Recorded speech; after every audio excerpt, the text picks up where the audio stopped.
इधर आ, ये ट्रॉफी तेरे लिए लेके आया हूं। ये ट्रॉफी है बेशर्मी की। तूने बेशर्मी की हद पार कर दी ब्रो। तू क्या कर रहा है यार? तेरे को मैंने उस दिन भी समझाया था भाई, पढ़ाई करेगा तो ही नंबर आएंगे, सोचने से नंबर नहीं आएंगे कि मेरे 95% आ जाएंगे। मेहनत करनी पड़ेगी, हर दिन कॉन्सेप्ट सीखने पड़ेंगे, क्वेश्चनों को लगाना पड़ेगा। तू भूल जाता है जो तूने अपने माता पिता से प्रॉमिस किया था 95% के ऊपर लाने का। जब पेपर में फोटो आएगी तो तेरी माँ की आंखों में जो खुशी के आंसू होंगे, उस दिन को फील करते हुए आज से पढ़ना शुरू कर। कभी तूने अभी भी स्टार्ट नहीं किया है। मैं तैयार हूं, मैं अपना 120% देने के लिए तैयार हूं। तू क्यों नहीं हो पा रहा है? चल वापस से आ, वापस से आ। ट्राइंगल शुरू कर रहा हूं भाई आज तेरी हैवी डिमांड पे। हेडिंग डाल, ट्राइंगल 8 नंबर का आएगा, और वो जो टारगेट है अपना 100/100 इन मैथमेटिक्स, उसको मत भूल। शुरू कर रहा हूं ट्राइंगल। क्या क्या पढ़ेंगे? शुरू से शुरू करेंगे, एकदम बेसिक से पढ़ाऊंगा यार। जिसने अभी तक कुछ नहीं पढ़ा ना, उसको भी हर एक बात समझ में आएगी। जरूरी थ्योरम एक ही है, बेसिक प्रोपोर्शनैलिटी थ्योरम, जिससे आता ही आता है सीबीएसई में क्वेश्चन। उसके बाद सिमिलैरिटी ऑफ द ट्राइंगल से देखेंगे, और उसके बाद भाई जितने भी क्वेश्चन है ना इस चैप्टर के, वो मैं सारे कराने वाला हूं इंपॉर्टेंट। और मैं बोलूं PYQ, जितने भी प्रीवियस ईयर में पूछे गए हैं, और भाई जितनी भी इस चैप्टर की इंपॉर्टेंट बातें उनको समझ लेंगे। अब आते हैं बेसिक प्रोपोर्शनैलिटी थ्योरम, जिसका नाम होता है थेल्स थ्योरम भी। और भाई इस थ्योरम का प्रूफ भी आता है। इस लेक्चर के आखिरी में प्रूफ बताऊंगा। पहले इस थ्योरम की एप्लीकेशन बताऊंगा, क्वेश्चन करेंगे, ताकि यार इसके रिलेटेड कोई भी क्वेश्चन आए तो गलत ना करे। क्या कहता है थेल्स दादा ने? कहा कि मान ले EF कभी पैरेलल कर दी तूने BC के, तो यार AE/BE इक्वल होता है AF/CF के। क्या बोले भैया?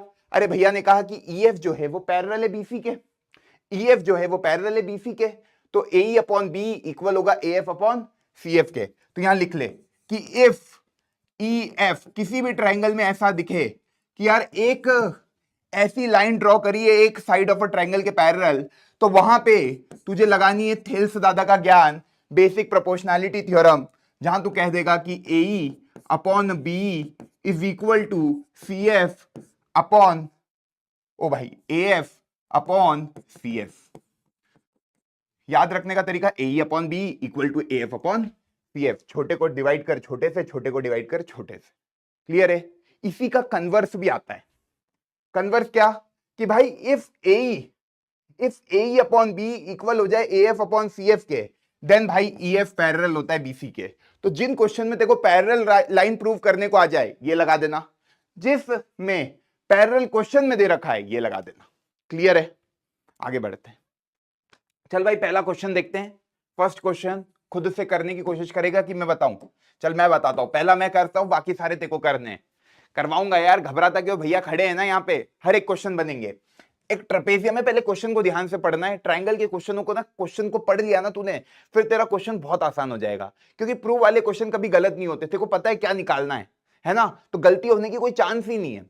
In a trapezium, show that any line segment drawn parallel to the parallel side of a trapezium divide the non-parallel side proportionally। ये कह रहा है भैया, जो डिवाइड कर रहा है नॉन पैरेलल साइड को प्रोपोर्शनली, ऐसी एक मैंने लाइन ड्रॉ कर दी इस ट्रेपेजियम में। पैरेलल जो साइड है ना ट्राइंगल ट्रेपेजियम की, उसके पैरेलल मैंने एक लाइन ड्रॉ कर दी। ऑरेंज कलर की लाइन मैंने ड्रॉ करी, जो कि पैरेलल है किसके? AB और CD के। क्लियर? अब ये कह रहा है यार भैया, ये जो है ना EF, ये डिवाइड कर रहा है non parallel side of trapezium को प्रोपोर्शनली। मतलब इस अंग्रेजी को पढ़ के ये समझ में आ गया कि गिवन था इस सवाल में, कि AB पैरेलल है CD के, और ये जो लाइन अपन ने बनाई ये भी पैरेलल है। इन्होंने लिखा है यहाँ पे, show that any line drawn parallel to the parallel side of the trapezium. मतलब तीन साइड, एक तो parallel side of a trapezium, और एक जो तूने लाइन ड्रॉ करी वो, ये तीनों पैरेलल है। तुझे क्या प्रूव करना है? तुझे प्रूव करना है मेरे भाई, क्या प्रूव करना है? सर AE/DE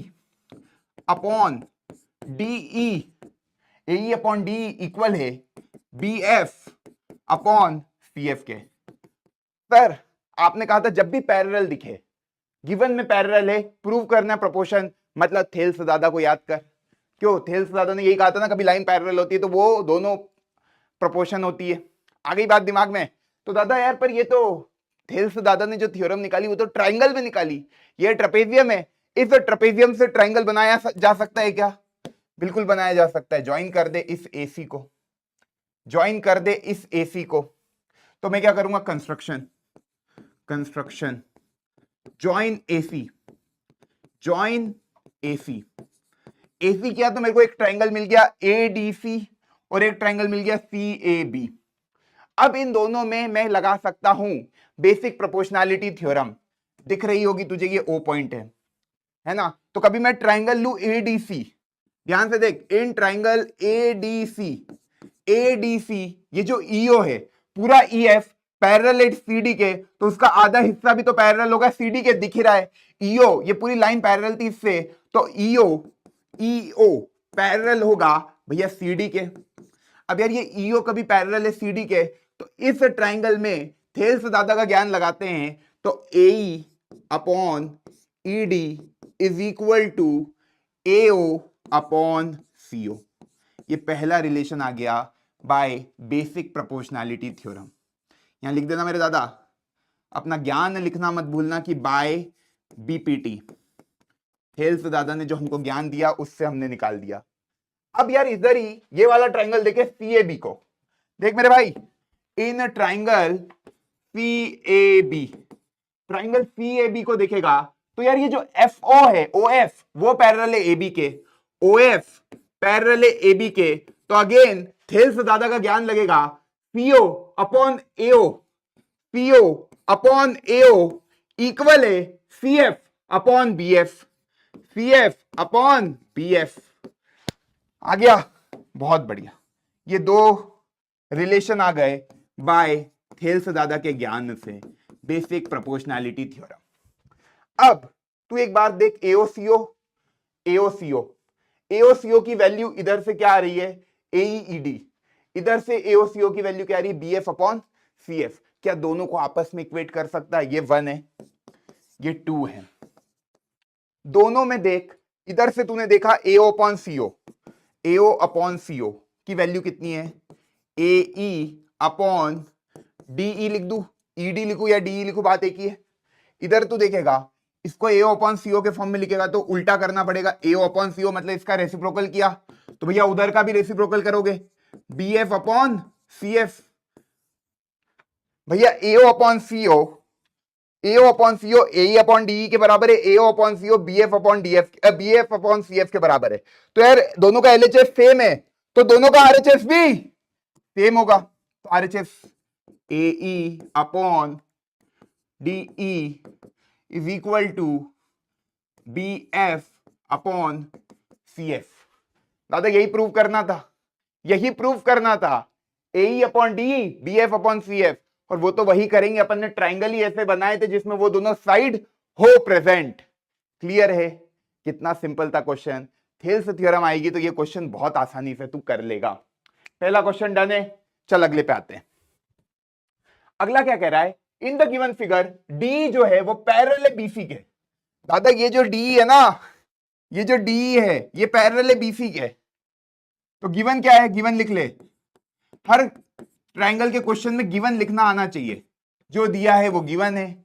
एडी 3 दे रखा है, डीबी 4 दे रखा है सेंटीमीटर में, है ना, और एई कितना दे रखा है, 6 सेंटीमीटर। एडी इसको बोलते हैं, ये कितना है, 3। डायग्राम में बनाते ज्यादा आसानी होगी। डीबी 4, बहुत बढ़िया। एई कितना, 6। क्या पूछ रहा है, क्या पूछ रहा है, फाइंड ईसी।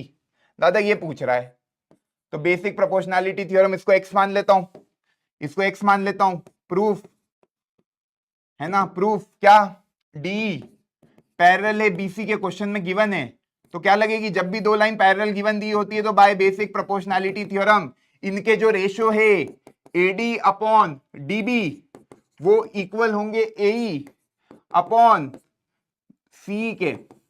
अब वैल्यू पुट कर दे जरा, एडी 3, डीबी 4, एई 6 और सी मतलब वही ईसी तुझे निकालना, वही ईसी बोल दे इसको, सी बोल या ईसी बोल, बात एक ही, घबराने का नहीं। ईसी को इधर भेज दे, बाकी सबको उधर। तो ईसी इज इक्वल टू आ गया तेरा 6 × 4/3, ये आ गया भैया 8 सेंटीमीटर ईसी।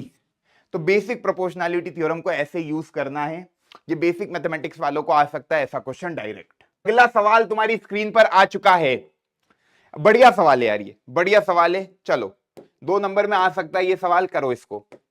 वीडियो को पॉज करेंगे, खुद से अटेम्प्ट करेंगे, क्योंकि कॉन्सेप्ट मैंने तुमको सिखा दिया है।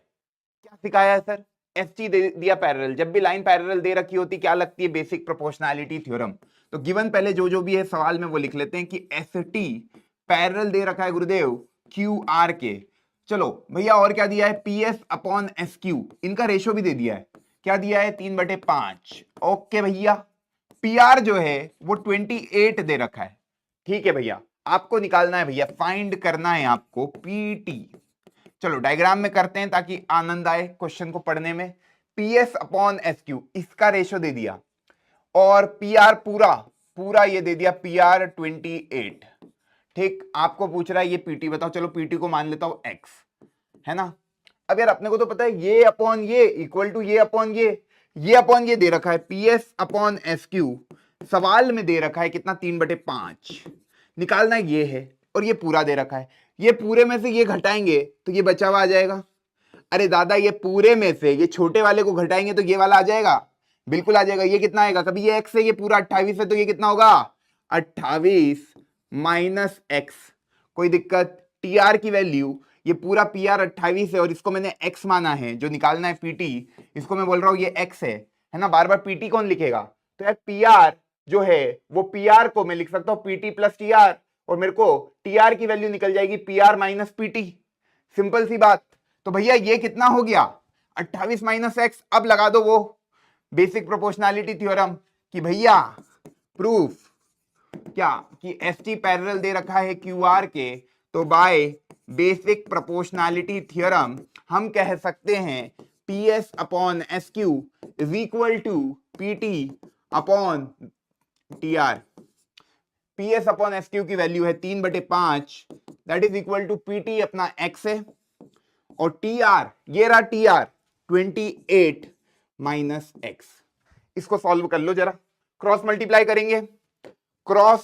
करेंगे तो ये 3 आया, और ये उधर जाएगा 28 माइनस एक्स। ठीक, और ये आ जाएगा 5 टाइम्स x।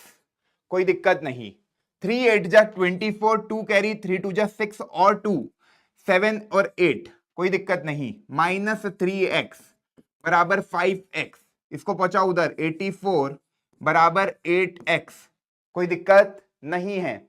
अब मेरे को बताना क्या आ रहा है आंसर, x बराबर 84 बाई 8, ये 4 की टेबल से जाएगा 2 बार में, और ये आ जाएगा 21/2 which is 10.5 centimetre will be your x, that is equal to PT।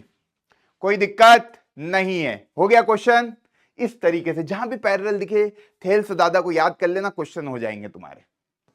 चलो अगला चलते हैं, CBSE स्टैंडर्ड 2023 में पूछा गया सवाल है ना।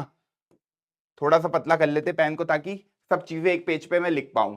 इन द गिवन फिगर ABC एक ट्रायंगल है इन विच DE पैरेलल दे दिया BC के।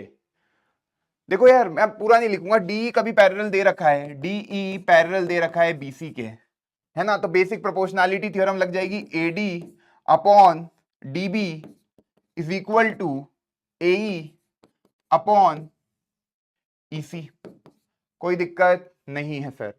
AD की वैल्यू कितनी है x, DB की वैल्यू कितनी है x minus 2 equal to x plus 2 upon में x माइनस 1। क्रॉस मल्टीप्लाई करते हैं, x इंटू एक्स माइनस 1 बराबर x plus 2 into x minus 2। देखो यार RHS में a plus B, a minus B, मतलब a square minus B square बन जाएगा, और ये हो जाएगा x square minus x. X square से एक्स स्क्वायर खत्म हो जाएगा, सारी एक्स वाली टर्म एक तरफ ले आ जाता हूं, है ना, और इसको इधर ही रखता हूं, तो ये आया -4, इधर लाया तो एक्स स्क्वायर, ये माइनस एक्स स्क्वायर और माइनस एक्स, ये तो खत्म हो गया, ये आ गया -x बराबर -4, x बराबर 4। x आ गया 4 मतलब AE निकल के आ जाएगा, EC निकल के आ जाएगा, AD निकल के आ जाएगा, DB, तुमको x ही निकालना था। क्लियर है, बेसिक प्रोपोर्शनैलिटी थ्योरम लगाया यहां पे बाय BPT। ठीक है, एग्जाम में लिख देना। अगला सवाल आ गया भैया, अब इसमें क्या करना है, अभी जो सिखाया बेसिक प्रोपोर्शनैलिटी थ्योरम का ज्ञान लगाओ इसमें।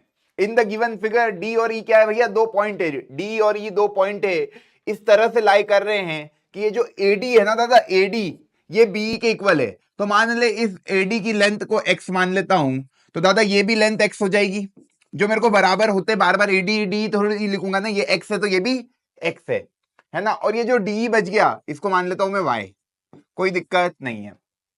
ये कह रहा है डीपी जो है वो पैरेलल है बीसी के, और EQ, EQ क्या है भैया, EQ पैरेलल है AC के। आपको प्रूव करना है, ये बताओ भैया PQ जो है वो पैरेलल आ जाए AB के। जब भी पैरेलल प्रूव करना होता है तो कन्वर्स ऑफ बीपीटी लगता है ना। पैरेलल लाइन दे रखी है, उसमें रेशियो प्रूव करना होता है तो बीपीटी लगता है, और पैरेलल प्रूव करना है तो कन्वर्स ऑफ बीपीटी लगता है। यहां पे पैरेलल प्रूव करना है मतलब मेरे दिमाग में तो आ जाना चाहिए कि कन्वर्स ऑफ बीपीटी तो लगेगा, पर उसके पहले इन्होंने ना बहुत सारी चीजें पैरेलल दे रखी है। पैरेलल क्या दिया, जैसे ये दिया है कि डीपी दादा पैरेलल है किसके, बीसी के। तो सब कुछ भूल जाओ, पूरे क्वेश्चन को भूल जाओ, केवल इसको देखो। डीपी, डीपी कहां है, चलो बनाते हैं। डीपी ये रहा, डीपी पैरेलल है बीसी के। कभी मैं यहां पे लगाऊं अपनी कौन सी थ्योरम, बेसिक प्रोपोर्शनैलिटी थ्योरम, तो वो क्या आएगा, AD upon DB is equal to AP upon PC. अरे भैया यहां लगाई तो एडी अपॉन डीबी इक्वल हो गया एपी अपॉन पीसी के। In the same manner EQ आपको दे रखा है पैरेलल टू AC। EQ को देखते जरा ध्यान से देखो, EQ पैरेलल है AC के, ये इसके पैरेलल है, तो यार ये पैरेलल है तो BQ upon QC, BQ upon QC, basic proportionality theorem लगाने आ रही है ना। दोनों लाइन पैरेलल को देखो, फिर उनके दो टुकड़े BQ QC BAE, BEAE, ये दो रिलेशन आ गए, ये दो रिलेशन आ गए। अब यहां तक करके रुक जाते हैं बच्चे कि दादा अब नहीं आ रहा भैया समझ में, अब क्या करें। अब भैया तीसरी बात जो सवाल में दी है वो ये दी है कि एडी जो है, एडी जो है वो किसके बराबर है, बीई के। एडी जो है वो किसके बराबर है, बीई के। ये बहुत इंपॉर्टेंट बात कही है। तो जो एडी है वो बीई के बराबर है, उनको मैंने बोला एक्स, इनको मैंने बोल दिया एक्स, और ये जो बचा हुआ डी है इसको मैंने बोल दिया वाई। ठीक, अब तुम ध्यान से देखो, देखो तुमको जो प्रूव करना है वो क्या है, ये तुमको प्रूव करना है। मैं तुमको पता है सोचना सिखा रहा हूं कि देखो प्रूव करने वाली बातें भी दिमाग में रखना। प्रूव क्या करना है, PQ को पैरेलल प्रूव करना है दादा AB के। PQ को पैरेलल प्रूव करना है AB के। सब कुछ भूल जाओ, केवल ये ट्राइंगल देखोगे, कौन सा, ये बड़ा वाला, इसमें ये PQ पैरेलल करना है AB के, यही तुमको बोल रहा है। तो PQ पैरेलल AB करना है मतलब तुमको यार ये करके निकालना होगा कि CP है ना, तुमको ये करके निकालना पड़ेगा कि भैया CP PP upon AP, CP upon AP, क्योंकि देखो ये इसके पैरेलल तभी हो पाएगा जब इनका रेशो बराबर होगा CQ अपॉन PQ। तुमको ये प्रूव करना है ओवरऑल। कभी ये प्रूव कर दिया तो भाई कन्वर्स ऑफ बीपीटी वो हो जाएगा। ये बात समझ में आ रही है ना, मैंने कुछ नहीं किया भाई, डायग्राम में बहुत सारी चीजें कर रहा हूं पर दिमाग लगा। ये PQ को पैरेलल करना है AB के, तो मैंने कहा यार कुछ नहीं है, ये जो है ना CP अपॉन AP को प्रूव कर दो CQ अपॉन BQ के, ये इक्वल आ गया तो अपने आप PQ पैरेलल हो जाएगा AB के by converse of basic proportionality theorem. अब तू ध्यान से देख, CP-AP इधर लिखा है, CP-AP इधर लिखा है, और CQ-BQ इधर लिखा है ना, मतलब इन दोनों रिलेशन को बराबर करना है। इन दोनों रिलेशन को बराबर करना है मतलब AD अपॉन DB इक्वल होगा BE अपॉन AE के। इसको देख, AD अपॉन DB इक्वल होगा AE अपॉन BE के। तो तू एक बार ध्यान से देख, AD की वैल्यू क्या है x, DB की वैल्यू क्या है, DB को देखेगा DB है x प्लस वाई, बराबर हो गया AP अपॉन CP। इधर वापस से आते हैं BQ अपॉन PQ, QC लिखे या CQ लिखे बात एक ही। BE है तेरा x, और AE है तेरा x प्लस वाई, मतलब y प्लस एक्स बोल ले, है ना। तो y प्लस एक्स लिखू या x प्लस वाई लिखू, बात एक ही है, बात एक ही है। तो दोनों का देखेगा तो ये सेम आ गया, मतलब ये दोनों आपस में बराबर है। AP अपॉन CP बराबर आ गया BQ अपॉन CQ के। अरे भाई साहब यही तो लाना था, इसका उल्टा कर दिया तो ये देख CP upon AP equal to CQ upon BQ, और कभी ये पैरेलल हो गया मतलब ये इक्वल हो गया तो by converse of BPT, by converse of BPT जो बोला है सवाल ने प्रूव करने को वो हो जाएगा बाय कन्वर्स ऑफ BPT। यहां पे मत लिखना कन्वर्स ऑफ BPT, अगली लाइन में लिखना कि देयरफॉर ये बराबर है, तो PQ जो होगा वो पैरेलल होगा ए बी के बाय कन्वर्स ऑफ बीपीटी। ठीक है, क्या सही क्वेश्चन था? फील आया तुझे, समझ में आया? बढ़ू आगे, क्या किया पूरा एक बार बताऊं? देख भाई क्या क्या किया। तुझे बोला था पीक्यू को पैरेलल करना है एबी के, ये पीक्यू है ये एबी है ना। मैं पूरा रब कर देता हूं क्योंकि मैंने बहुत कुछ लिख दिया है जिससे तू कंफ्यूज भी हो सकता है, क्योंकि तू बहुत नादान है। तेरे को लगेगा भैया ये क्या कर दिया, भैया ने सब मिटा दिया। अब तू कर इस क्वेश्चन को खुद से, है ना। ठीक है, अब तू इस ऐसा डायग्राम आएगा। बस इंपॉर्टेंट ये था जो मैंने यहाँ पे माना, y x x जो गिवन था ना, उसको देखने के लिए, एनालाइज करने के लिए मैंने ये पूरी कहानी की। क्लियर है? क्या प्यारा, इस तरीके से ना लॉजिक लगाएगा ना तो कभी गलती नहीं करेगा। और प्रूव वाले क्वेश्चन में आंसर को देख लिया कर क्या लाना है, फिर सोचना शुरू किया कर कि कैसे सोचना है। क्लियर है? तो जैसे मैं क्वेश्चनों को अप्रोच कर रहा हूं वैसे ही तुझे करना है। क्लियर? और लिख देना यहाँ पे सब बातें जो जो जिससे आ रही। चलो भाई अब बात कर लेते हैं सिमिलैरिटी ऑफ द ट्राइंगल्स के बारे में। सर ट्राइंगल्स के बारे में आपने सर्कल और स्क्वायर क्यों बना रखा? मैं सिमिलर पहले बता देता हूं क्या होता है। भाई सिमिलर में ना आपको दो चीज देखनी है कि भैया शेप सेम होगा, शेप क्या होगा, सेम होगा, साइज अलग अलग हो सकती है, साइज अलग अलग हो सकती है, बस ये बात दिमाग में रखना। साइज सेम भी हो सकती है, अलग अलग भी हो सकती है, कुछ भी चल जाएगा। ठीक, अब देख कॉन्ग्रुएंसी जो होता है, कॉन्ग्रुएंसी जो तू 9th में पढ़ के आया उसमें क्या था, शेप भी सेम साइज भी सेम, एकदम आइडेंटिकल फिगर एक दूसरे के ऊपर चिपकाए तो दूसरा दिखे ना, उसको बोलते हैं क्या, कॉन्ग्रुएंट। पर सिमिलर में शेप आपका सेम होगा, साइज कुछ भी हो सकती, चल जाएगा। ठीक है, अब इसमें ज्यादा समय नहीं लेता हूं, सीधे आता हूं सिमिलैरिटी के क्राइटेरिया जो अपने काम के है ना। अब किसी भी ट्राइंगल को सिमिलर करना है तुझे तो तीन क्राइटेरिया तुझे पढ़ने हैं। एक है ट्रिपल एस, ओके, एक है एसएएस और एक है डबल ए। ये तीन क्राइटेरिया तुझे पढ़ने, सबसे ज्यादा इंपॉर्टेंट है डबल ए क्राइटेरिया। सबसे पहले मैं बता रहा हूं ट्रिपल एस क्या होता है।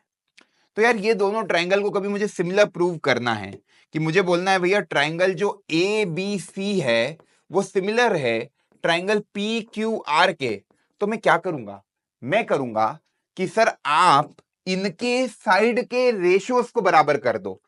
A B upon P Q equal कर दिया कभी आपने B C upon Q R के, इक्वल कर दिया आपने A C upon P R के, तो मैं कह दूंगा कि ये दोनों ट्राइंगल क्या है, सिमिलर है bye triple S similarity criteria. Triple S कहता है कि साइड के रेशो कभी बराबर हो गए, तीनों साइड के रेशो आपस में बराबर हो गए तो दोनों ट्राइंगल क्या हो जाएंगे, सिमिलर। इसके बाद देखते हैं अगला criteria, that is SAS, side angle side criteria. ये क्राइटेरिया क्या कहता है, ये कहता है कि भैया एंगल ए मान ले एंगल पी के बराबर है, एंगल ए मान ले एंगल पी के बराबर है, और ये कह रहा है कि A B upon P Q equal है A C upon P R के, A B upon P Q equal है A C upon P R के।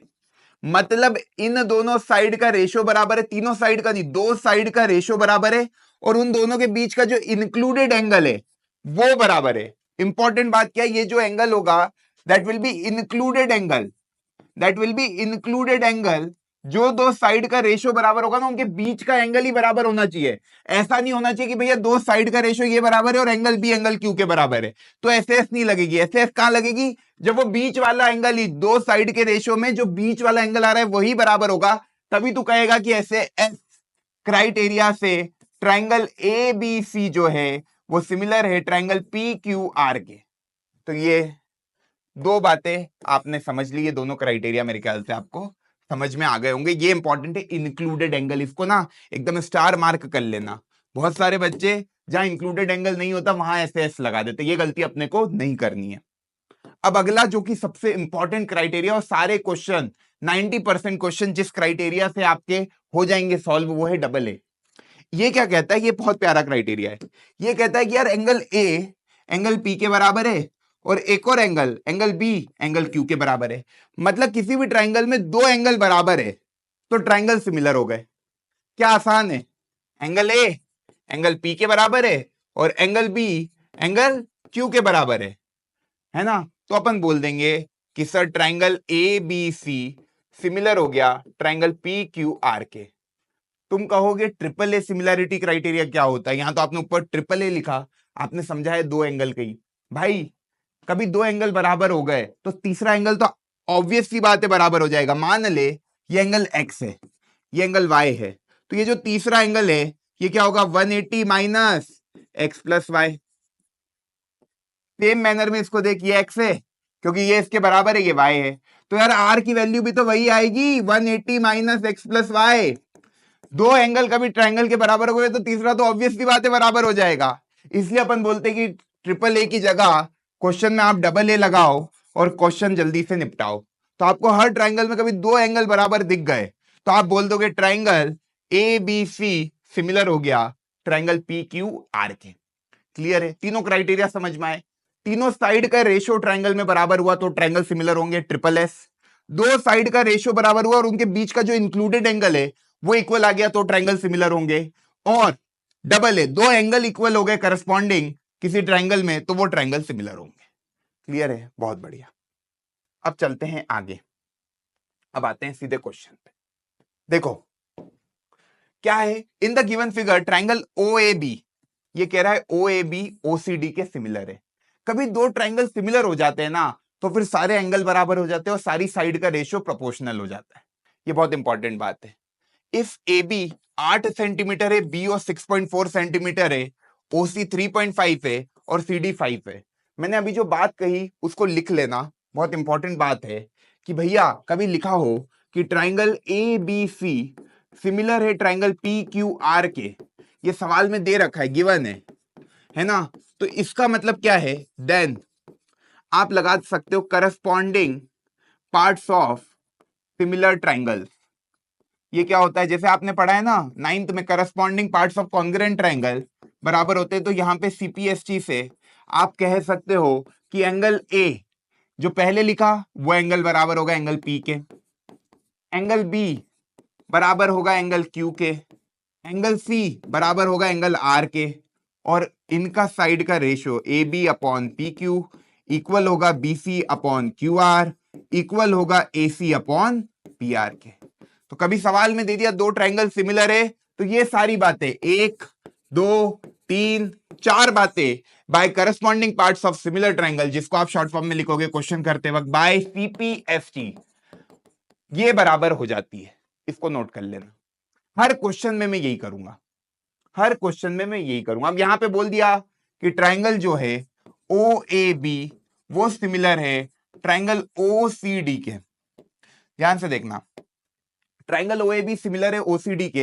ए बी दे दिया 8, ए बी दिया है 8, बीओ दिया है तुम्हें 6.4 है ना, ओसी दिया है तुम्हें 3.5 और सीडी दिया है तुम्हें 5।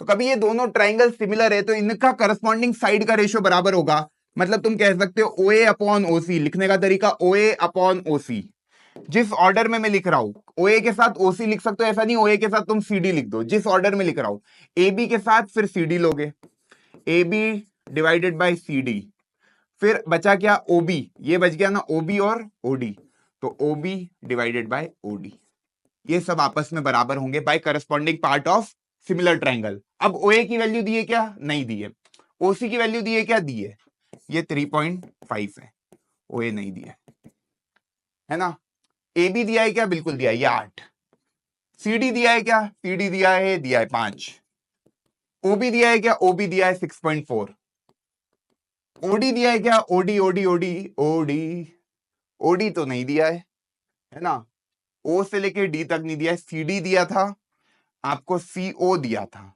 सीओ दिया था है ना, चारों ये दिए थे, ये नहीं दिए थे, तो यहां पे ओडी लिख लो। अब तुम्हें क्या निकालने को बोल रहा है, ओए और डीओ निकालने को बोल रहा है, ये दोनों निकालने को बोल रहा है, तो पहले इन दोनों को बराबर कर दे तो ओडी निकल जाएगा, और फिर भाई इन दोनों को बराबर कर दे तो ओए निकल जाएगा। तो ओए निकालते पहले, ओए आ जाएगा आपका 8 इंटू 3.5 डिवाइडेड बाई 5, ये आया इंटू 10 किया, 5 1 जा 7 जा, ये आया आपका 2 5 जा 2 4 जा, ये आ गया 28 अपॉन में 5। कोई दिक्कत नहीं, कैलकुलेशन कर लिया, ये आ गया 5.30 तो 5.6 सेंटीमीटर तुम्हारा निकल के आ गया ओए। अब ओडी ऐसे ही निकाल लोगे, इधर क्रॉस मल्टीप्लाई करोगे और इसको इधर, तो 6.4 इंटू 5 डिवाइडेड बाय 8 बराबर OD, है ना। तो यार ये आपका हो जाएगा 80, 8 की टेबल में जाएगा 10 बार में, ये 8 बार में, ये 2 और ये 4। OD आ गया आपका 4 सेंटीमीटर। आ गया समझ में? कितना आसान क्वेश्चन था, कॉन्सेप्ट आया समझ में। कभी दो ट्रायंगल सिमिलर होते तो उनकी सारी साइड इक्वल होती है, प्रोपोर्शनल, है ना। उनकी सारी साइड इक्वल नहीं, सारी साइड का रेशियो इक्वल होता है, ये इंपॉर्टेंट है। ठीक, अब बढ़ते हैं आगे। इन द गिवन फिगर EA जो है, EA बाई EC इक्वल आ रहा है EB बाई ED। ध्यान से देखना, EA बाई EC इक्वल आ रहा है EB बाई ED। प्रूव करना है कि ये दोनों ट्राइंगल सिमिलर है। देख भाई, EA बाई EC इक्वल आ रहा है EB बाई ED, और मुझे बता ये वाला एंगल और ये वाला एंगल इक्वल होगा वर्टिकली अपोजिट एंगल। तो इस एंगल को मैंने बोला कि भैया एंगल AEB इक्वल हो गया एंगल CED के, वर्टिकली अपोजिट एंगल। तो वो तेरा कौन सा क्राइटेरिया लग रहा है जिससे ये दोनों ट्राइंगल सिमिलर हो जाएंगे? बता जल्दी।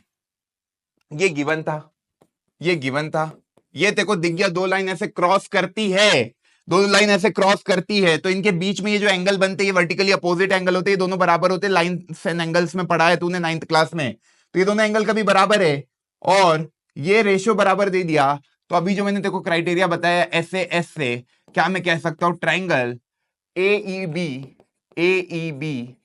सिमिलर होगा AEB, या मैं बोलूं EAB लिख रहा है वो, EAB ऑर्डर बहुत इंपॉर्टेंट है, EAB सिमिलर होगा E।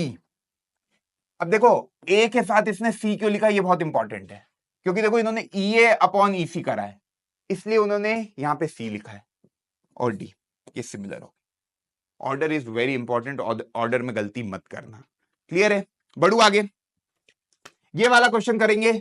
आओ भाई, ABD को सिमिलर करना है ECF के। इस चैप्टर में जो तुम्हारे काम की बातें हैं वो 3 सिमिलैरिटी क्राइटेरिया जो मैंने बताया ना, AA, SSS और SAS, ये 3 क्राइटेरिया को दिमाग में रखना। कौन सा क्राइटेरिया लगेगा तेरे को क्वेश्चन को पढ़ के समझ में आ जाएगा।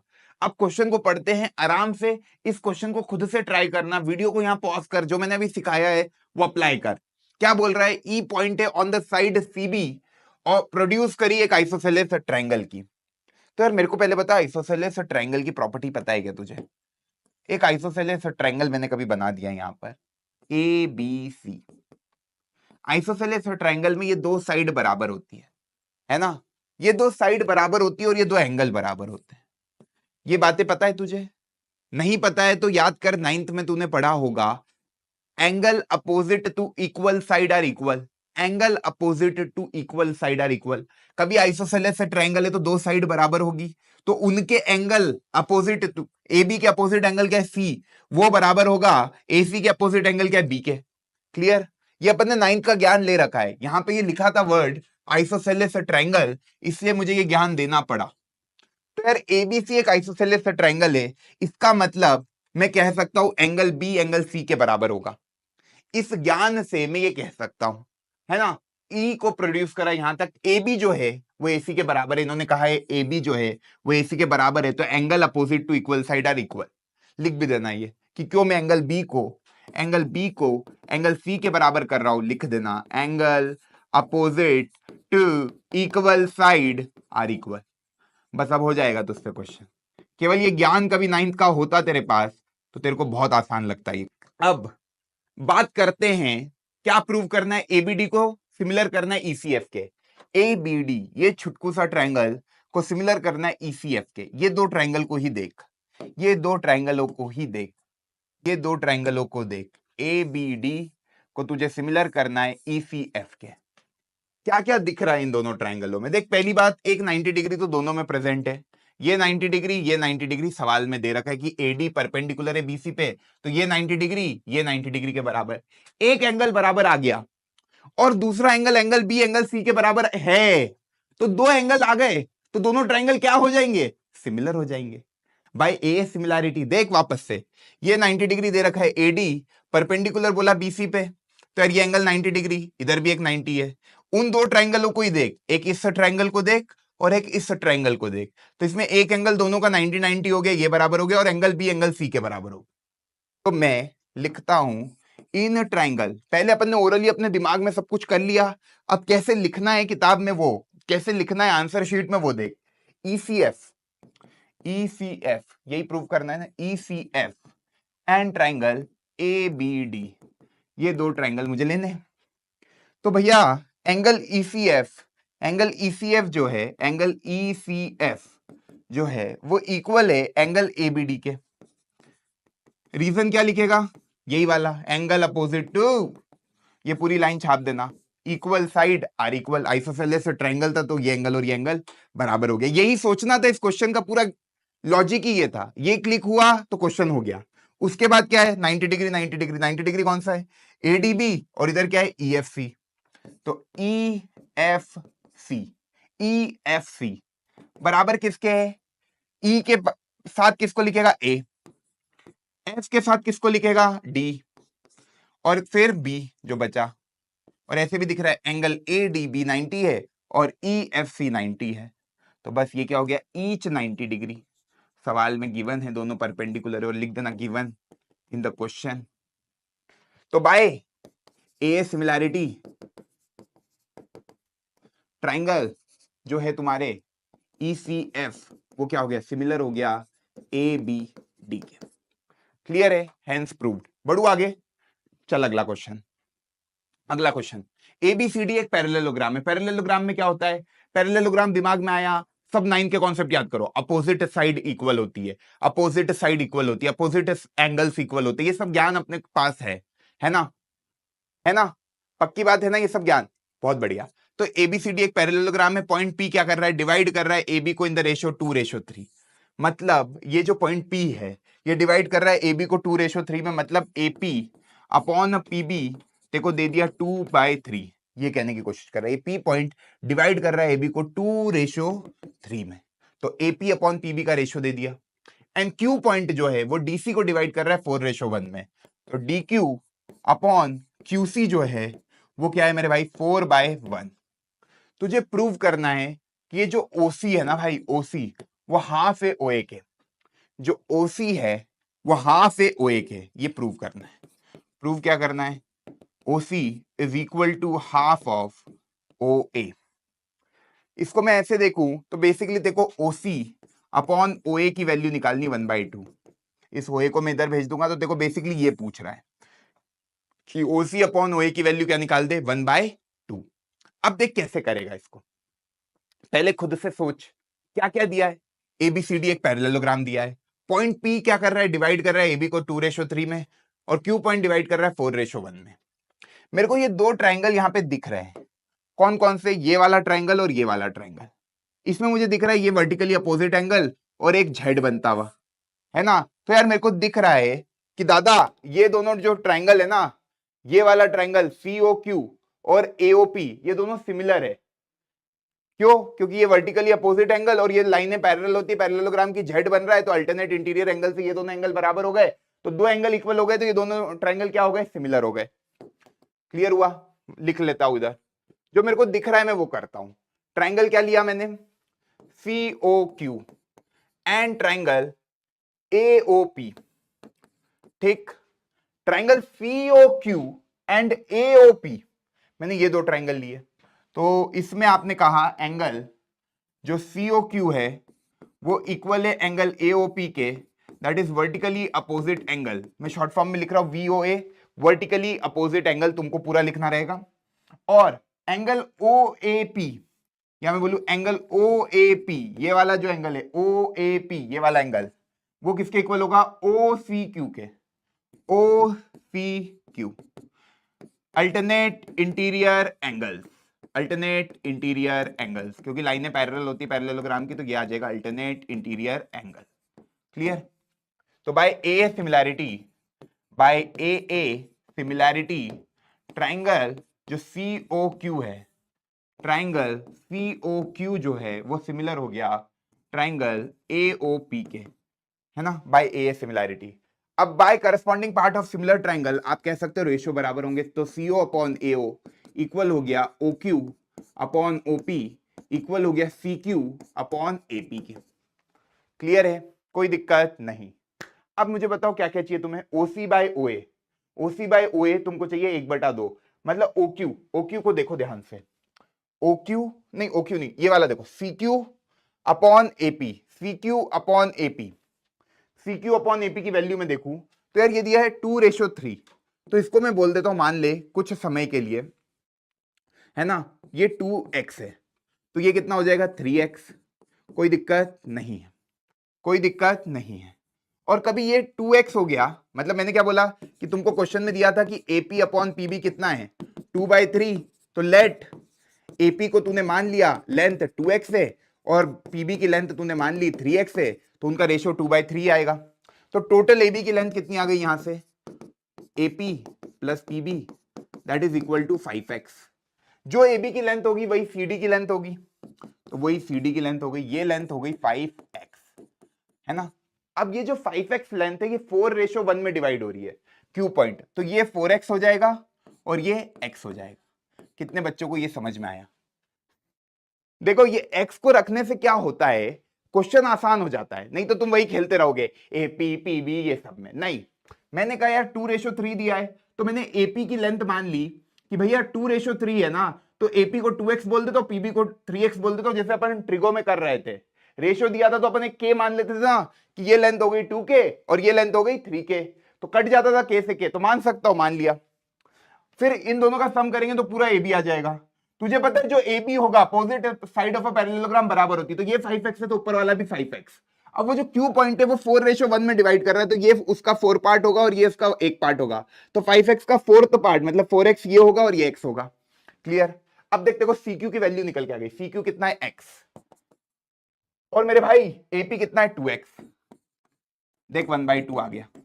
यही प्रूव करना था, CO upon AO, CO upon AO 1/2 मचाया। तो ऐसे करना है क्वेश्चन, घबराना बिल्कुल भी नहीं। हर एक बात का जो क्वेश्चन में लिखी है उसका कुछ ना कुछ लॉजिक होगा। पैरेललोग्राम का लॉजिक ये था कि opposite side of a parallelogram बराबर, और ये अल्टरनेट इंटीरियर एंगल को निकालने के लिए लाइनें पैरेलल काम आती है। क्लियर? और तुझे ये CO को मतलब वही OC भी लिख सकता है upon AO that is equal to 1/2 निकल कर आ गया। कितनों को चमका? बड़े आगे चल भैया, क्वेश्चन बन रहे हैं, कॉन्फिडेंस आ रहा है। अब ये सवाल करो, इन द गिवन फिगर डी क्या है, पैरेलल है OQ के, DF है पैरेलल OR के, शो करना है EF पैरेलल है QR के। भैया अब इसमें कैसे सिमिलैरिटी लगाऊं? अभी तक तो जितने भी क्वेश्चन थे दिख रहा था कि क्या ट्रायंगल आएंगे जिसमें दो एंगल बराबर कर दूंगा, तो पैरेलल पैरेलल की बातें कर रखी है। भाई घबराता क्यों है? मैंने तेरे को कंफ्यूज करने के लिए ये क्वेश्चन दिया। बेसिक प्रोपोर्शनैलिटी थ्योरम से हो जाएगा ना ये क्वेश्चन। डी पैरेलल है OQ के, मैं ये देखना चाहता था तुम्हें याद आ रही है कि नहीं वो थ्योरम। DF पैरेलल है OR के, तो इन दोनों पे जब बेसिक प्रोपोर्शनैलिटी थ्योरम लगाएगा तो क्या रिलेशन आएंगे। एग्जाम में ऐसे नहीं लिखना, वही गिवन टू प्रूव सब लिख देना, है ना, तेरे को आता है। मैं तो अब बता रहा हूं, ये डी जब पैरेलल होगा OQ के, तो जल्दी से देख ये वाले ट्रायंगल को, डी किसमें पैरेलल OQ में, ये वाले में, तो ट्रायंगल कौन सा लेगा, ये वाला। बस बाकी सब भूल जा। ये देख डी पैरेलल है OQ के, तो तू लिखेगा क्या, तू लिखेगा क्या मेरे भाई, तू लिखेगा PE अपॉन में PE अपॉन में EQ is equal to PD upon में DO। कोई दिक्कत? कोई दिक्कत? यहां तक कोई दिक्कत नहीं होनी चाहिए। पहला रिलेशन तेरा आ गया। तुझे DE पैरेलल दिया था OQ के, तो तूने बोला PE अपॉन EQ बराबर होगा PD अपॉन OD के। क्लियर है? चल इसको मिटा देता हूं। अब आजा, अब देखो क्या बोला, DF पैरेलल है OR के, तो अब ये वाला ट्रायंगल देख, बस DF जो है वो पैरेलल है OR के, तो PD अपॉन DO लिख भाई, PD अपॉन DO इक्वल होगा PF अपॉन FR। लिख पा रहा है ना? खेल से दादा ने ज्ञान दे दिया भाई, इसको लिखना आना चाहिए, बस कुछ नहीं है सर, आ गया। अब तो कोई भी क्वेश्चन आ जाएगा, हमको दिमाग में आना है सिमिलैरिटी से होगा या बेसिक प्रोपोर्शनैलिटी थ्योरम से होगा। पैरेलल दिया था इसलिए मैंने बेसिक प्रोपोर्शनैलिटी थ्योरम लगा दी। दोनों में लिख देना कि बाय BPT हमने ये रिलेशन निकाल लिए।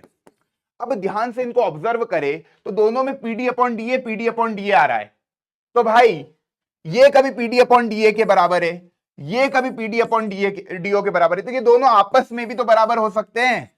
अरे इसका RHS सेम है, इसका जो LHS है ये बराबर है ना, तो ये दोनों आपस में भी तो बराबर हो गए, पीई अपॉन ई क्यू बराबर हो गया P F upon F are के। अब सब चीजें भूलकर एक बार इसको रब करते हैं और एक बार मेरे साथ इसको मैं पूरा मिटा देता हूं, मैं वापस से लिख देता हूं। पी आएगा इधर, इधर आपका ई एफ आएगा, इधर डी आएगा, इधर ओ आएगा। ठीक, अब मैंने कहा कि भैया देख तू जो रिलेशन आया है PE upon E Q P F upon F R, ध्यान से देखना ये वाला triangle PE upon E Q बराबर आ गया P F upon F R. तो तू कह सकता है कन्वर्स ऑफ बीपीटी से जो तुझे प्रूव करना है, क्योंकि जब भी पैरेलल प्रूव करना होता है दिमाग में आ जाना चाहिए कन्वर्स ऑफ बीपीटी। इसके बाद सीधे तू कह सकता है कि ईएफ जो है वो पैरेलल होगा क्यूआर के by converse of BPT. Clear है? सोचना आ रहा है? जब भी पैरेलल प्रूव करना हो, जब भी लाइनों को पैरेलल प्रूव करना हो, दिमाग में आना चाहिए converse of basic proportionality theorem. और जब भी क्वेश्चन में पैरेलल दिया है तो दिमाग में आना चाहिए बेसिक प्रोपोर्शनैलिटी थ्योरम। ये कभी तुमने दिमाग में रख लिया, तेरा काम हो जाएगा। बढ़ू आगे, अगले पे आते हैं। चल भाई, अगला क्वेश्चन सर वही ट्राइंगल एबीसी, बड़ा सा ऐसा कॉम्प्लिकेटेड डायग्राम। घबराना नहीं है, क्वेश्चन को छोड़ के नहीं आना है। क्वेश्चन को पढ़ेगा, डायग्राम देखेगा, चीजों को लिखेगा, अपने आप क्वेश्चन ट्राइंगल का बन जाएगा। डीबीसी डीबीसी दिख रहा है ट्राइंगल, दोनों का सेम बेस है बीसी, लाई कर रहे हैं सेम साइड ऑफ बीसी, दोनों इसी तरफ है, दोनों बीसी के ऊपर ही लाई कर रहे हैं। अब जो पीक्यू है वो पैरेलल दे दिया एबी के, पीक्यू है पैरेलल एबी के, मतलब ये लाइन पैरेलल दे दी उस लाइन के, और पीआर जो है पीआर ये लाइन पैरेलल दे दी बीडी के। प्रूव करना है भैया क्यूआर पैरेलल है एडी के। दिमाग में आ गया? जब ये प्रूव करना है मतलब यार कन्वर्स ऑफ बीपीटी तो लगेगी, है ना। और इधर इन्होंने पैरेलल पैरेलल कुछ बातें दे रखी है। क्या दे रखी है? पीक्यू पैरेलल दे दिया बीए के, है ना। तो पीक्यू को देख और बीए को देख, कौन से ट्राइंगल में ये दोनों लाइनें आ रही है, कौन से ट्राइंगल में ये दोनों लाइनें आ रही है? इस वाले ट्राइंगल में आ रही है, दिख पा रहा है? इस वाले ट्राइंगल में, है ना। बस ये देखना है तुझे पहले क्या कि भैया जो दो लाइनें पैरेलल है उनको ऐसे खींच लिया, अच्छा इस वाले ट्राइंगल में आ रही है। तो पीक्यू पैरेलल है बीए के, तो मैं लिख सकता हूं सीपी, भैया CP upon PB, PP upon PB बराबर होगा सी क्यू अपॉन क्यूए। कोई दिक्कत नहीं है, ठीक है भैया, लिख दिया। मिटा दूं इसको? मिटा देता हूं। अब अगले ट्रायंगल पे चलते हैं, अब अगले ट्रायंगल पे चलते हैं। ये क्यू है ना, तुमको समझाने के लिए मैं ये कर रहा हूं, है ना। चलो अब बताओ, पीआर जो है, पीआर जो है वो पैरेलल है बीडी के। ये कौन सा ट्रायंगल में दिख रहा है? पीआर, ये पीआर है पैरेलल किससे? बीडी के। ये पैरेलल है बीडी के। अब यार इसके लिए कौन सा ट्रायंगल लू, कौन सा ट्रायंगल लू? पीआर पैरेलल है बीडी के, दिख रहा है ये वाला ट्रायंगल पीबीडी, पीबीडी, ध्यान से देख, ये वाला ट्रायंगल दिखेगा तुझे सीबीडी। इसमें बीआर पीआर पैरेलल है तेरा बीडी के, है ना। तो बड़े आगे बता, पीपी अपॉन पीबी इक्वल होगा मेरे भाई किसके? CR upon RD. ये आरडी शर्मा नहीं है ना, आरडी। ठीक, चलो हो गया, ये यहां तक क्लियर हुआ, बहुत बढ़िया। अब इसको मिटा देते हैं, सबको समझाने के लिए बनाया था, बस मिटा दूं ना, मिटा दी, पूरा क्लीन कर दिया वापस से डायग्राम। अब तुझे क्या प्रूव करना है? तुझे प्रूव करना है क्यूआर। चल ड्रॉ कर क्यूआर को, ये रहा क्यू से लेके आर। तुझे प्रूव करना है क्यूआर पैरेलल है एडी के। क्यूआर तुझे प्रूव करना है क्यूआर पैरेलल है एडी के। तो उसके लिए तुझे ये वाला ट्रायंगल लेना पड़ेगा, है ना, ये वाला ट्रायंगल लेना पड़ेगा। कौन सा ट्रायंगल लेगा? ये वाला, ध्यान से देख, ये इसमें ये वाली लाइन पैरेलल है इस लाइन के। तो तू कह सकता है, तुझे ये प्रूव करना है ना, तो तू देख C Q upon Q A किसके बराबर आ रहा है? C R upon D R के। क्या बराबर आ रहा है? इन दोनों में ये तो सेम ही आ गया, तो ये दोनों आपस में बराबर हो गए। तो तेरे को दिख गया कि C Q upon Q A बराबर है C R upon R D के। हर क्वेश्चन में सेम लॉजिक लगा रहा हूं, C Q upon Q A बराबर आ गया C R upon R D. तो इस ट्राइंगल में, इन ट्राइंगल, कौन सा ट्राइंगल है ये, C A D converse of BPT से कभी रेशो बराबर है तो converse of basic proportionality theorem, तू कह सकता है कि सर क्यू आर जो होगा वो पैरेलल होगा एडी के। बस खेल खत्म। यही सोचना है हर क्वेश्चन में, इसी तरीके से ट्राइंगल बनाएगा, खेल हो जाएगा। बढ़ू आगे, चल अगला question. In the given figure if A B, ये जो ए बी है ये पैरेलल दे दिया सी डी के, ट्रेपेजियम है, ओके, एसी और पीक्यू इंटरसेक्ट कर रहे each other at point O, ये दोनों एक दूसरे को काट रहे एसी और पीक्यू ओ पर। तुझे बताना ओ ए इंटू सी क्यू ओसी इंटू एपी के बराबर है।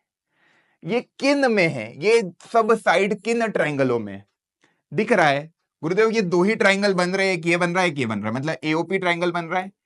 मैं लिख देता हूं ट्राइंगल एओपी बन रहा है एंड ट्राइंगल सीओ क्यू बन रहा है, सीओ क्यू बन रहा है। अब सर आपने एओपी के बाद सीओ क्यू क्यों लिखा?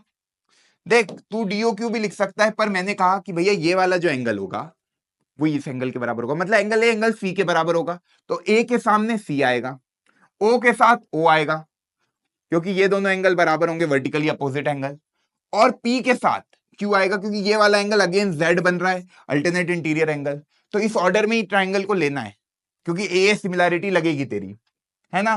ट्रिपल ए लग गई इसमें तो, क्यों? ये तीनों एंगल बराबर है। अब कभी मैं इनके नाम दे दूं, कभी मैं इनके नाम दे दूं तो तू और आसानी से इनको कर लेगा। ये ओ पॉइंट है, मान ले एंगल 1, ये एंगल 2, तो मैं कह सकता हूं एओपी में एंगल 2 एंगल 1 के बराबर है, वर्टिकली अपोजिट एंगल लिख देना, है ना? मैं कह रहा हूं एंगल 3 है इसका नाम है एंगल 4, तो एंगल 3 एंगल 4 के बराबर है, अल्टरनेट इंटीरियर एंगल, कोई दिक्कत नहीं। तो बस दो एंगल हो गए, बाकी वो वाला भी अल्टरनेट इंटीरियर से प्रूव हो जाएगा, क्योंकि ये लाइनें पैरेलल है, लिखा है A B parallel to C D. तो बाय ए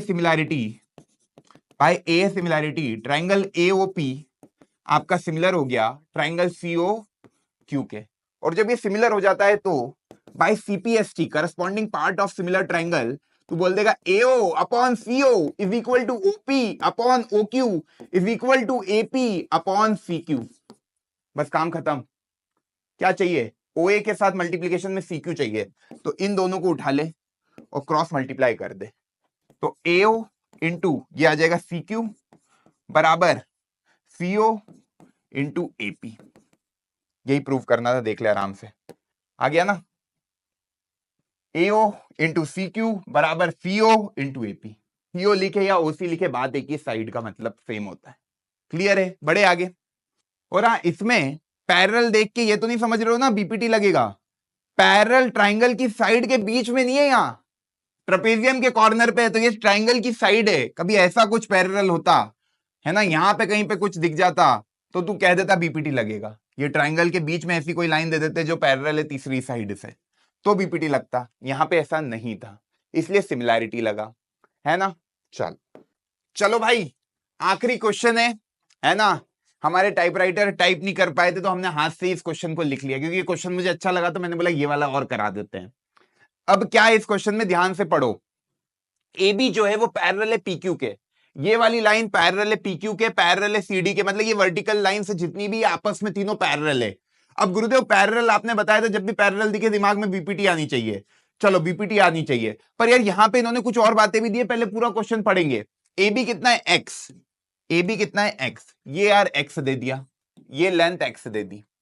कह रहे सीडी की लेंथ है वाई, ये वाई दे दी, ठीक है। और ये जो PQ है ना भाई, ये Z दे दिया, ठीक। अब सर आपको AB PQ CD दे दिया, ये क्या बोल रहा है आप ये प्रूव करो, 1/x plus 1/y is equal to 1/z। हो सकता है ये इसी साल तुम्हारे पेपर में आ जाए, तो इस क्वेश्चन को बहुत अच्छे से करेंगे।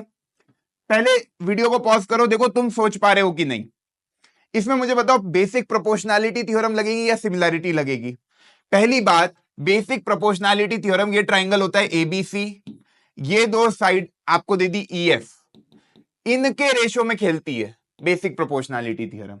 यहां पे तू ट्राइंगल देखेगा, कभी मैं ये वाला ट्राइंगल देखूं तो इसमें ये एक रेशो दे रखे हैं, मतलब EF और BC दे रखे हैं, तो ऐसे रेशो पे तो बीपीटी का कोई काम ही नहीं है।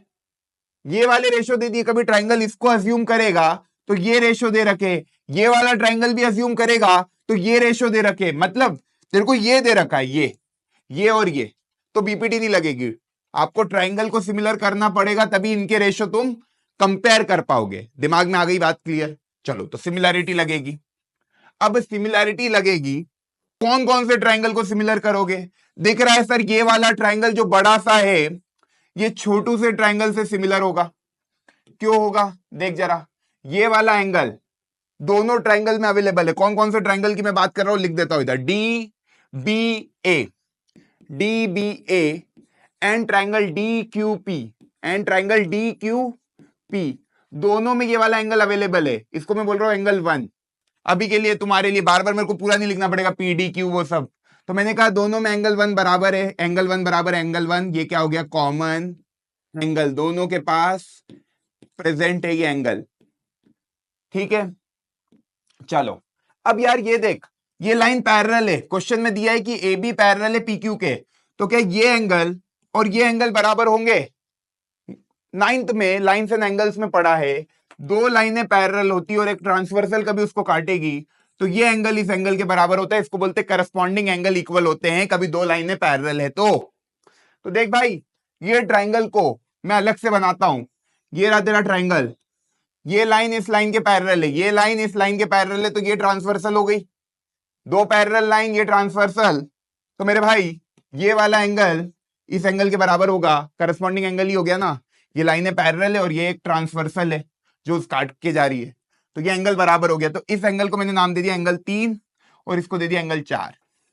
तो डीबीए में एंगल 3 है, तो एंगल 3 एंगल 4 के बराबर है। क्या लिखो गया है कि लाइनें पैरेलल है। रीजन क्या लिख दोगे? पी क्यू जो है मेरे भाई वो पैरेलल है किसके? ए बी के। क्वेश्चन में गिवन नहीं है। तो बाय ए सिमिलैरिटी ट्राइंगल जो हो गया आपका डी बी ए सिमिलर हो गया ट्राइंगल डी क्यू पी के। कोई दिक्कत नहीं, यहां तक आ गया समझ में? अब देखो यहां पे सब मिटा देता हूं, दूसरा ट्राइंगल सेम मैनर में कौन सा दिख रहा है? ये वाला बी डी सी देख पा रहा है? बी डी सी ये वाला ट्राइंगल देख पा रहा है? इसमें ये वाली लाइन और ये वाली लाइन पैरेलल है, तो मैं लगाता हूं in triangle B D C and triangle B Q P. BDC के साथ BQP को ले लिया। अब इसको मिटा दे, है ना? अब मैंने बोला ये वाला एंगल मान ले, ये वाला एंगल तेरा मान ले 5 है, ये वाला एंगल 5 है, और ये देख BQP में और BDC में, है ना? तो ये कॉमन एंगल हो गया, और BQP में एक ये एंगल आ रहा है और एक ये एंगल आ रहा है, इसका नाम दे दिया एंगल 6 फॉर एग्जाम्पल अभी के लिए। तो तू लिख सकता है कि सर एंगल 5 दोनों में अवेलेबल है, दैट इज कॉमन एंगल, है ना? और angle 6 is equal to angle 6, मतलब एंगल 6 नहीं लिखेगा तो उसको, ये एंगल 6 है और ये एंगल 7 है मान ले, दोनों का सेम नाम थोड़ी रख देगा। तो एंगल 5 था एंगल 5 के बराबर हो गया, और एंगल 6 एंगल 7 के बराबर हो गया। कोई दिक्कत नहीं है, क्यों? ये लाइनें पैरेलल है, पी क्यू जो है तेरी लाइन वो पैरेलल है CD के, तो यार ये वाला कॉमन एंगल था और ये लाइनें पैरेलल, तो सेम लॉजिक से ये वाला ट्राइंगल भी सिमिलर हो गया, ट्राइंगल BDC सिमिलर हो गया ट्राइंगल BQP के। अब कभी दो ट्राइंगल सिमिलर हो गए तो by corresponding part of similar triangle उनकी सारी साइड का रेशियो बराबर होगा। तो इधर देखा तो BD अपॉन BQ बराबर आ गया DC अपॉन QP बराबर आ गया BC अपॉन BP के। क्वेश्चन में किसकी वैल्यू दी है? AB की वैल्यू दी है, AB नहीं है यहाँ पे, CD की वैल्यू दी है, ये रहा CD, इसकी वैल्यू दे रखी है Y, और किसकी वैल्यू दे रखी है? PQ की वैल्यू दे रखी है Z, ये आ गया Y बाय Z, है ना? और ये आ गया BD अपॉन BQ, ये यहां से एक रिलेशन निकल कर आया, corresponding part of similar triangle, ये अपन ने लिख दिया बाय सीपीएसटी, बाय सीपीएसटी, है ना। इधर से भी आप निकाल सकते हो क्या, इधर से भी आप निकाल सकते हो क्या कि सर ये आ गया ट्राइंगल सिमिलर, तो मैं लिख सकता हूं D B upon D Q that will be equal to B A upon QP that will be equal to D A upon DP, D A upon DP by corresponding part of similar triangle by CPST. ठीक, अब मुझे एक चीज बताना, इतना छोटा कर दिया गुरुदेव, थोड़ा सा बड़ा कर देते हैं, है ना, ताकि मैं इसी पे सब कुछ लिख दूं। दिख रहा है यहां तक, थोड़ा और बड़ा कर, ठीक। अब देख यहां तक हो गया। अब तुझे क्या करना है, ध्यान से देख, B D upon B Q यहां भी बन रहा है, B D upon D Q बन रहा है, तो इसको ले ले। बी ए की वैल्यू तुझे पता है क्या दी है, बी ए की वैल्यू एक्स यूनिट, एक्स, ये क्या दिया क्यूपी जेड यूनिट, इसकी वैल्यू इक्वल कर दे D B upon D Q के। ये तेरा सेकेंड रिलेशन आ गया, ये तेरा इधर से आ गया, ये पहला रिलेशन आ गया जब इसको किया, और ये तेरा सेकेंड रिलेशन आ गया।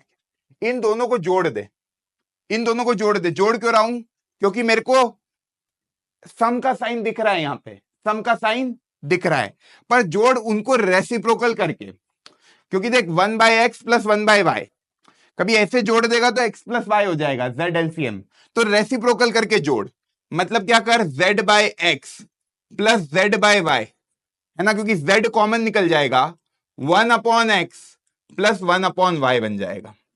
तो z/x की वैल्यू बता मुझे क्या है, z/x, इसी से तू z/x लिख सकता है, वो क्या आएगा dq अपॉन db, इसी से तू z/y की वैल्यू लिख सकता है, वो क्या आएगी bq अपॉन bd, क्योंकि तुझे आंसर पता है तो तेरे को लॉजिक पता लग गया कि ऐसा करना है।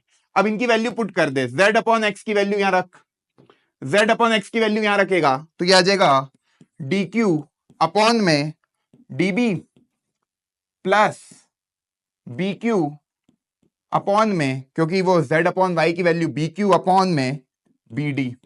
अब दोनों में bd आ गया तो ये bd लिख दिया, है ना, और dq प्लस bq, है ना, मैं यही कर रहा हूं, इसकी वैल्यू निकाल रहा हूं z/x प्लस z/y की वैल्यू।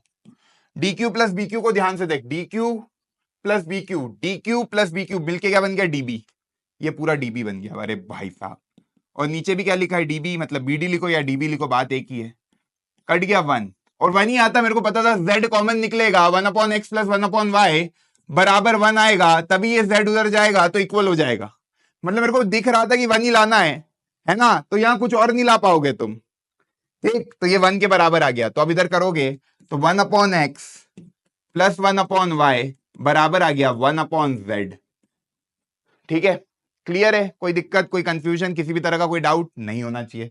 आई होप पूरा समझ में आया, नोट कर लेना इसको आराम से, बड़े आगे।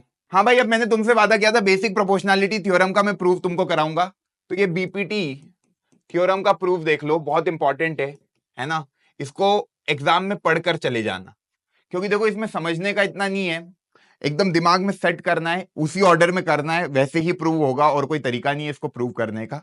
अपने सिलेबस में जो तरीका है मैं वही बता रहा हूं, ठीक। एबीसी एक ट्रायंगल है, ईएफ जो है, देख भाई जो गिवन है तेको, थेल से दादा ने क्या गिवन बोला था कि ईएफ पैरेलल है बीसी के, तो प्रूव क्या करना है कि उनके रेशियोज बराबर है, ये जो ईएफ काट रहा है ना दो साइड को, वो बराबर रेशियो में काटेगा, तो ए अपॉन बी इक्वल होगा A F upon C F के, है ना, ये तुझे प्रूव करना है, ठीक। अब यार ये प्रूव करने के लिए क्या करना है, कंस्ट्रक्शन करना है, सबसे पहली चीज ये इंपॉर्टेंट है, इसको दिमाग में रखना। कंस्ट्रक्शन क्या करना है भाई, ज्वाइन करना ईसी को और ज्वाइन करना एफबी को। पहले तो ये ट्रेपेजियम जो नीचे वाला बन रहा है, इसमें ये दोनों डायगोनल मिला देना, दिमाग में रखना ये बात। उसके बाद क्या करेगा, उसके बाद भाई ये एफ से एक परपेंडिकुलर ड्रॉप करना ए बी पर, है ना, इस एफ से परपेंडिकुलर ड्रॉप करना किस पे, ए बी पर। सेम मैनर में ई से एक परपेंडिकुलर ड्रॉप करना किस पे, ई से एक परपेंडिकुलर ड्रॉप करना एसी पर। तो इसका नाम दे दिया मैंने, मान ले m और इसका नाम दे दिया n। ये परपेंडिकुलर तूने ड्रॉप करनी है, ठीक। बस ये डायग्राम तेने बना दिया, उसके बाद कंस्ट्रक्शन यही है, लिख देना यहाँ पे कि भैया draw FM perpendicular to AB, okay, and draw EN perpendicular to AC, ठीक। और ये क्या करा मैंने, ज्वाइन EC एंड BF, ठीक। ये अपना हो गया काम। अब प्रूफ देख, इसका बहुत आसान है। प्रूफ के लिए ना भाई पहले समझ ले करना क्या है। प्रूफ के लिए तुझे चाहिए AE upon B, AF upon CF। AE को बेस मान, किस ट्रायंगल में AE बेस बन रहा है, AEF ट्रायंगल में। तो मैं यहां पे रफ में करके बता रहा हूं, फिर अपन पूरा लिखेंगे एग्जाम में कैसे लिखना है। AEF ट्रायंगल, देख भाई, area of triangle AEF, base ले ले AE, दिमाग में रखना एरिया से ही होगा ये, एरिया निकालना है इस AEF का, AE को बेस मान ले, तो half AE, base into height होता है फॉर्मूला, है ना। तो हाफ AE, हाइट कितनी है मेरे भाई, हाइट है इस ट्रायंगल की, जब AE को बेस मानेगा तो FM हाइट है, क्लियर, बहुत बढ़िया। इसी का एरिया निकाल सकता है, एरिया ऑफ ट्रायंगल AEF, इसको बेस मान के AF, क्योंकि देख इधर AE है, अब AF है, तो AF को बेस मान ले, तो हाफ AF जब बेस हुआ तो हाइट क्या हो जाएगी, EN। बहुत बढ़िया सर, ये आ गया। अब भाई दूसरा क्या है, बी कौन से ट्रायंगल में बेस आ रहा है, बी कौन से ट्रायंगल में बेस आ रहा है, देखेगा तो ये दिख रहा है, ये ट्रायंगल, इसमें बी को बेस मान, तो एरिया ऑफ ट्रायंगल BEF, ठीक। BEF ट्रायंगल लिया तो इसका एरिया निकालना है, बेस किसको मानना है, BE को, जो यहां लिखा है ना उसको बेस मान के।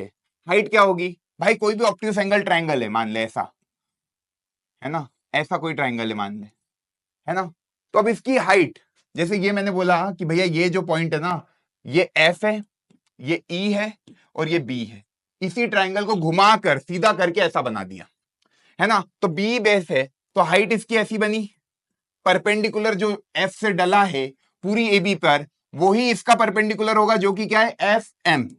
बात समझ में आ गई, है ना। इसी ट्रायंगल को मैंने घुमा दिया और वहां चिपका दिया, ठीक। तो यार यहां पे देखेगा तो half base BE into height FM, भाई हाइट ट्रायंगल के बाहर भी होती है, ऐसा ऑब्ट्यूज एंगल ट्रायंगल होगा तो हाइट ट्रायंगल के बाहर ही होगी, है ना। तो बेस इंटू हाइट फॉर्मूला लगा दिया, तो यहां पे एरिया लगाया, तो ये कितना आया, FM। बहुत बढ़िया। In the same manner area निकाल सकता है मेरे भाई तू, किसका, ये वाले ट्रायंगल का, ये वाले ट्रायंगल का, CFE ट्रायंगल CFE। इसका क्यों निकाल रहे, क्योंकि मेरे को अब चाहिए CF। अब CF को बेस मान ले, हाफ इंटू CF, तो हाइट क्या होगी, ये भी एक ऑब्ट्यूज एंगल ट्रायंगल, ऐसा देख, अगेन इसको बनाएगा तो ये बनेगा ऐसा कि सर ये जो है F है, ये जो पॉइंट है ये आपका आ गया, आपको क्या लेना है, बेस CF आपको बेस लेना है, और ये आपका E पॉइंट है। हाँ अब देखो यहां पे CF पे तुमको परपेंडिकुलर डालना है, तो तुम E से डालोगे, ये ऐसा, वो क्या है, EN, दिख ही रहा है डायग्राम से, तो यहां लिख देना EN, बस हो गया खत्म। देख ये क्या है, तेरी 1 इक्वेशन है, ये तेरी 2 इक्वेशन है, ये तेरी 3 इक्वेशन है, और ये तेरी 4 इक्वेशन। हो गया ये प्रूफ खत्म। बस ये एरिया लिखना था इसमें, और कुछ नहीं करना था मेरे भाई, ये एरिया लिखना आ गया तुझे, कुछ नहीं करना है। एक बार AE को बेस लिया, एरिया ऑफ ट्रायंगल AEF लिख लिया, एक बार BEF ट्रायंगल लिया, BE को बेस मान के एरिया लिख लिया, एक बार AEF में AF को बेस मान के एरिया लिख लिया, और एक बार FC को बेस मान के FEC का एरिया लिख लिया। ये सब क्यों कर रहे हो सर, देख भाई ऊपर का तू देखे AEF, ये वाली बात और ये वाली बात तो बराबर ही है, 1 और 2 तो बराबर ही है, क्योंकि दोनों एरिया ऑफ ट्रायंगल AEF की बात कर रहे हैं, दोनों बात कर रहे हैं इसका एरिया। तो इस तरीके से लिखूं या इस तरीके से लिखूं, बेस बदलने से एरिया चेंज नहीं होगा, तो ये दोनों बातें तो सेम है, 1 इज इक्वल टू 2 है। क्या 3 और 4 भी बराबर है, तो तूने एक प्रॉपर्टी पढ़ी है 9th में कि भाई ट्राइंगल सेम बेस EF पे बने हुए, देख EF बेस पे ये वाला ट्राइंगल भी बना है और ये वाला ट्राइंगल भी बना है, और EF पैरेलल दे रखा है BC के, है ना। तो triangle that lie in the same base and between the same parallel, उनका एरिया बराबर होता है। तो यहां पे तू कह सकता है कि एरिया जो है ट्राइंगल बीईएफ का वो इक्वल है, बीईएफ का एरिया किसके इक्वल है, सीएफई के। एरिया इक्वल है सीईएफ के। क्लियर, इसको मिटा देता हूं, है ना, ठीक, सीईएफ, बस हो गया, खेल खत्म भाई। ये दोनों एरिया इक्वल है, क्यों, क्योंकि ये दोनों ट्राइंगल सेम बेस ईएफ पे बने हुए हैं, बेस सेम है, और बिटवीन द सेम पैरेलल, ये दोनों सेम पैरेलल के बीच में बने, EF is parallel to BC question में दिया है। तो ऐसे जब ट्राइंगल बनते सेम बेस और बिटवीन द सेम पैरेलल, इनका एरिया बराबर होता है। क्लियर है, ये बराबर है ऊपर के, ये बराबर है।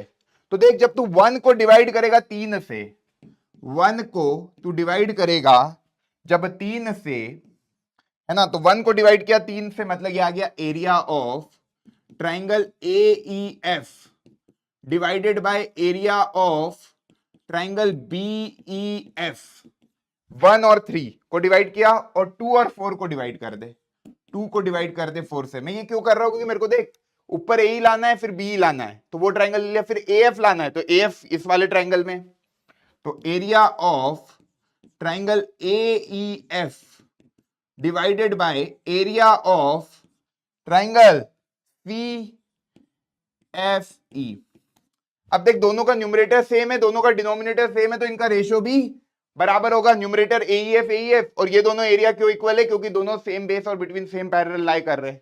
तो बस अब ये वैल्यू पुट करेगा, एईएफ हाफ, बेस कितना है मेरे भाई, पहले वाली इक्वेशन में एई इंटू एफएम, और ये आया हाफ इंटू बीई, थर्ड वाला लेंगे ना, into FM is equal to half, अब लोगे एएफ इंटू ईएन, और हाफ क्या लोगे, सीएफ इंटू ईएन। देखो क्या क्या कट रहा है, ये कट गया, ये कट गया, ये कट गया, ये कट गया, ये कट गया, ये कट गया। देखो एई अपॉन बी इक्वल आ गया एएफ अपॉन सीएफ के, हेंस प्रूव्ड।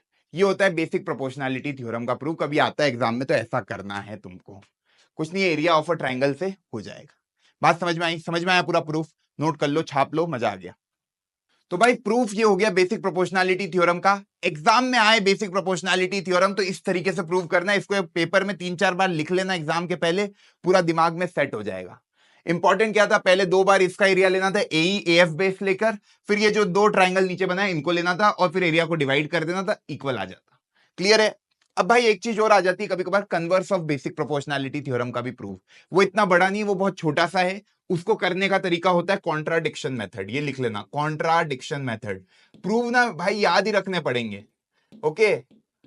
अब कॉन्ट्राडिक्शन मेथड से प्रूव होता है तो उसी मेथड से प्रूव करना है ना। अब यहां पे तुम ये नहीं बोलोगे सर हम इस मेथड से नहीं करेंगे, भाई इसी मेथड से प्रूव करना है तुम्हें।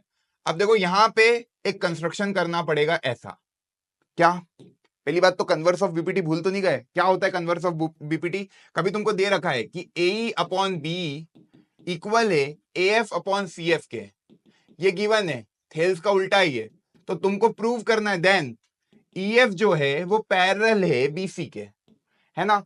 तो अब EF parallel to BC prove करना है, तो मैंने कहा कॉन्ट्राडिक्शन मेथड। मैंने यार ये लाइन पैरेलल प्रूव करनी, तो यार मैंने माना ऐसी कोई लाइन होगी, है ना, मैंने ऐसा बोला ऐसी कोई लाइन होगी ईडी, ओके, वो पैरेलल मैंने बोल दी किसके, बीसी के। तो मैंने लिखा कंस्ट्रक्शन कि draw ED parallel to BC, क्योंकि भाई मेरे को थोड़ी पता है ईएफ पैरेलल टू बीसी है, ये तो मेरे को प्रूव करना है। तो अब ये ईएफ पैरेलल टू बीसी नहीं दिया है क्वेश्चन में, तो मैंने बोला यार ऐसी कोई लाइन होगी ईडी जो पैरेलल होगी बीसी के। अब हम थेल्स दादा से पढ़कर आए हैं, कभी ईडी पैरेलल है बीसी के, तो भाई थेल्स थ्योरम लग जाएगी ट्राइंगल एबीसी में, तो कहोगे एई अपॉन बी इक्वल है एडी अपॉन सीडी के। और क्वेश्चन में एक चीज गिवन है कि एई अपॉन बीई इक्वल है एएफ अपॉन सीएफ के। दोनों का एलएचएस सेम है, तो मतलब ये दोनों आपस में बराबर होंगे, तो एडी अपॉन सीडी इक्वल हो गया एएफ अपॉन सीएफ के। क्लियर, क्योंकि यार दोनों के एलएचएस में यही है, तो इनका आरएचएस सेम हो गया। अब भाई दोनों तरफ ऐड कर दे 1, तो AD अपॉन CD दोनों तरफ जोड़ा 1, AF अपॉन CF दोनों तरफ जोड़ा 1, यह आ गया CD AD प्लस CD, यह आ गया AF plus CF upon CF। AF plus CF कितना होता है? AC। ये क्या होगा? AD प्लस CD कितना होगा? AC। इधर आया CD, इधर आया CF, CD से ये कैंसिल, ये आ गया CF बराबर CD। मतलब F और D पॉइंट CF CD के बराबर है, इसका मतलब F और D पॉइंट सेम है, कोइंसाइड कर रहे हैं। इसका मतलब जो तुमने अज्यूम किया था ED पैरेलल टू BC, ये तुम्हारा अजम्पशन था ना, let ED parallel to BC। अब भाई D पॉइंट F पॉइंट पे कोइंसाइड कर रहा है, तो EF पैरेलल हो जाएगा BC के। ये कॉन्ट्राडिक्शन मेथड से इतना छोटा सा प्रूफ है, ऐसा का ऐसा एग्जाम में करके आ जाना, नंबर मिल जाएंगे। ठीक, अब यार मैंने तुमको सब चीजें पढ़ा दी, अब बेसिक प्रोपोर्शनैलिटी थ्योरम से ही कुछ रिलेशन और याद रख लेना, क्योंकि एग्जाम में आ जाता है। ये है ABC, ये EF है। ठीक, तुमने पढ़ा है कि सर EF, तुमने पढ़ा है EF कभी पैरेलल है BC के, तो सर हम बोल देंगे AE अपॉन EB इक्वल होगा AF अपॉन CF के। इसी तरीके से तुम ऐसा भी बोल सकते, AB बड़ा वाला AB अपॉन AE इक्वल होगा AC अपॉन AF के। वही वो +1 करके कर दोगे, है ना। इन द सेम मैनर तुम कह सकते हो AB पूरा अपॉन BE इक्वल होगा AC अपॉन CF के। तो भाई वो वाला रिलेशन तो याद ही है, ये दोनों भी दिमाग में रख लेना कि यार ये बाय ये इक्वल होता है ये बाय ये, और ये छोटू बाय ये बराबर होगा ये छोटू बाय ये, कोई दिक्कत नहीं है। जब भी ये लाइनें पैरेलल दे रखी हो, EF पैरेलल टू BC दिया, ये तीन रिलेशन भी तुम्हारे दिमाग में क्लिक हो जाने चाहिए। बेसिक प्रोपोर्शनैलिटी थ्योरम में बस इतनी बातें तुम्हारे दिमाग में होनी चाहिए। तो मेरी तरफ से भाई ट्रायंगल चैप्टर मैंने पूरा बता दिया, इसके अलावा कुछ नहीं है ट्रायंगल चैप्टर में जो तुम्हारे सिलेबस में। आई होप हर एक बात समझ में आई होगी और मजे से तुमने सारे क्वेश्चन किए होंगे। अब घबराना मत, मैं एक शीट दूंगा टेलीग्राम ग्रुप पे, नीचे डिस्क्रिप्शन में लिंक है, कमेंट में भी पिन करा दूंगा टेलीग्राम ग्रुप की लिंक, उसको ज्वाइन कर लेना। वहां पे तुम मेरे से 1 to 1 डाउट भी पूछ सकते हो। ठीक, अब यार यहां से ना एक्टिव रहना पड़ेगा, क्योंकि टाइम कम है, थोड़ा एनर्जी में रहते हैं, क्वेश्चनों को करते अपने आप कॉन्फिडेंस बिल्डअप हो जाएगा। ठीक, मन लगा के पढ़ाई करते रहो, मचाते रहो, और अपने आप से झूठ मत बोलना, बहाने मत बनाना, ईमानदारी से मेहनत करते रहो। ऑल द वेरी बेस्ट, मचाते रहे।